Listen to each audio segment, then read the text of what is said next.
In today's video, we discuss V-Buck price increases, other changes as well inside of the Fortnite ecosystem, from staff being laid off and so much more behind the scene. This is going to be a really interesting video I've wanted to make for a while, so let's jump into it. I think it's very important to understand what's going on. If you're interested in the economic side of Fortnite, this is going to be an interesting one. So here we go. Let's go.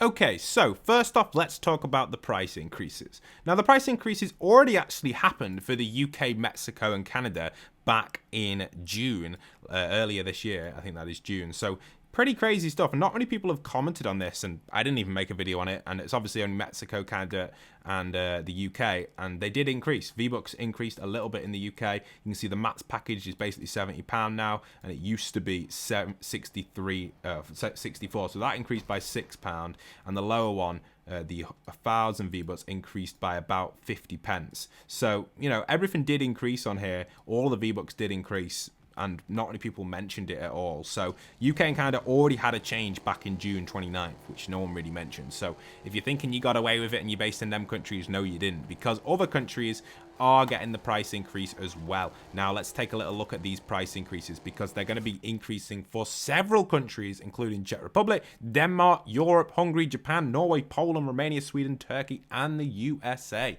The price increases are quite heavy. We can take a little look at a better overview of the price increases in dollar format here. You can see that 1,000 V-Bucks is going to be going up to $8.99, up by $1, and then 2,800 up to $22.99, which is $23 basically. 5,000 up to $37, and 13,500, an increase of $10 up to 90 from 80. So a huge price increase on the V-Bucks side, on the US side, which follows inflation, which is quite an interesting one. Now, obviously, if you want to stack up on V-Bucks now before this price increase takes place, I would advise it if you do have money available to do that before the 27th of October. You will save a lot if you do buy the max package, because you'll be basically saving $10. It isn't the end of the world. It's only a small price increase on the lower end. You can see obviously a dollar increase won't really affect too much. Like I said, the UK one increased by 50p and the max one increased by a few quid. So, you know, everything has kind of increased over time due to inflation.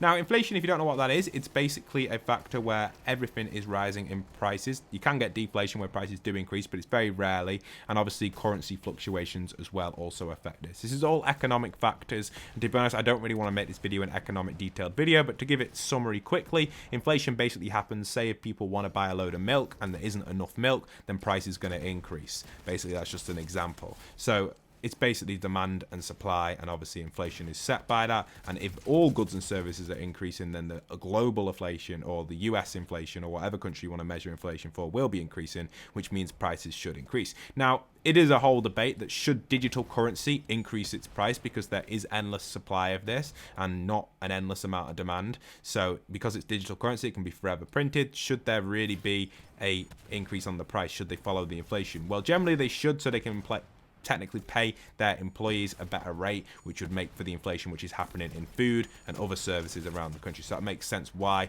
the inflation goes up, so then they can pay employees more technically. But it doesn't always help, and it makes it difficult for spenders. It's not really much of an increase, so there's nothing really to worry about too much. But obviously $10 on the big side can be a lot if you were only going to have $80 originally. Now you've got to have $90 to get the final package. So why is all of this taking place? Well, obviously, like I said, inflation, but there's more to it than just inflation. It actually happens today on Twitter. You can see this tweet here from Shinna on screen right now, where there's a summary from Tim's message to employees. Apparently, employees are being laid off at Epic Games, and there is a message about it. And I haven't seen the message 100%, but Shinna's got like a little summary of it here. Epic is spending more than it earns to invest in the next evolution of Epic and Fortnite, which would make sense why price increases are happening and employees are being laid off. Also, Fortnite is growing again, but creative, which is a lower margin business than Battle Royale, which is interesting. And Fortnite creative is now more popular than Battle Royale in terms of playtime, which would make sense because technically playtime is, you know, you play a free-for-all for like 30 minutes to an hour, whereas you only play a BR game for roughly around 22 minutes, maybe less if you get eliminated quicker and you might switch game mode. But it's important to keep updating BR, because without BR, people wouldn't come to Fortnite. Don't forget about it, Epic, otherwise it will be a big mess. The next one we've got here as well is Epic are spending less on marketing and events in an effort to reduce cost, which wasn't effective enough in the end. So they decided to lay off employees, which is interesting.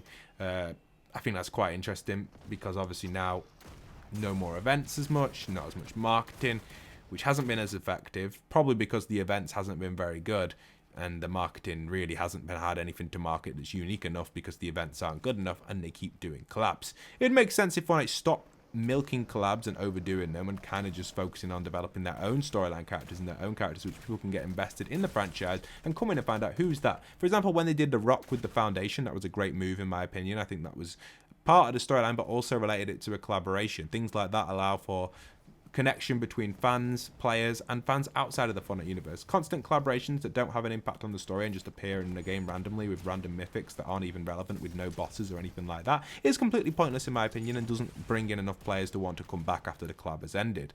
Some clubs don't even have any innovative items or even any innovative toilets or anything like that. So not toilets, tournaments. I was thinking of Skibby Toilet then, but obviously some of these things don't even have any tournaments or anything like that. They used to have really cool tournaments and they could make some really cool stuff like they did with the Marvel stuff, but definitely a lot of the collabs have fallen off.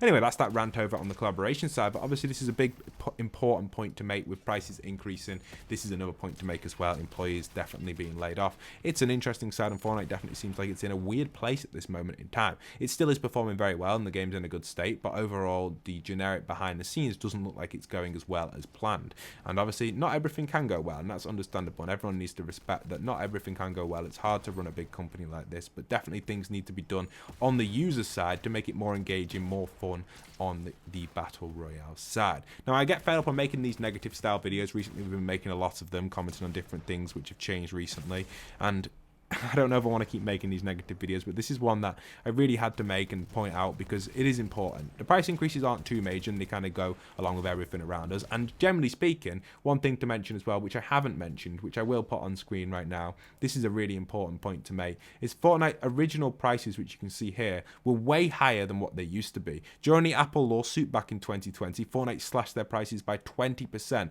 and the new price increases still don't match the old prices. So if you played before 2020, you were spending more on V-Bucks anyway than you were today. So technically, that's still a plus. You know, it's not the end of the world. You are still having the chance to pay cheaper V-Bucks because it's only gone up a little bit. It hasn't gone up back to the original level that it used to be.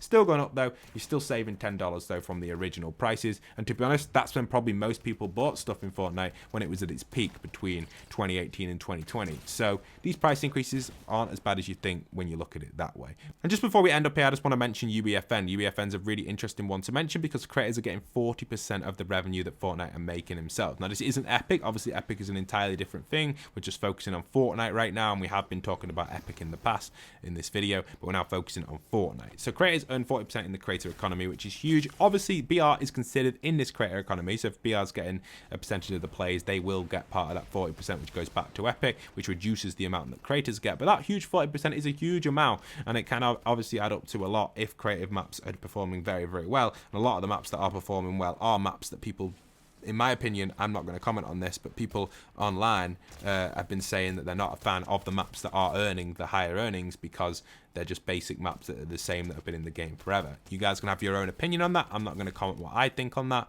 but you guys can let me know in the comments what you guys think. Feel free. But yeah, it's interesting to think that different kind of scenarios are happening, and obviously the huge juggle around the creator economy has really gone out for it, but definitely not enough innovation to, I'd say maybe the 40% might not be worthy of the innovation that's happening inside of Fortnite right now.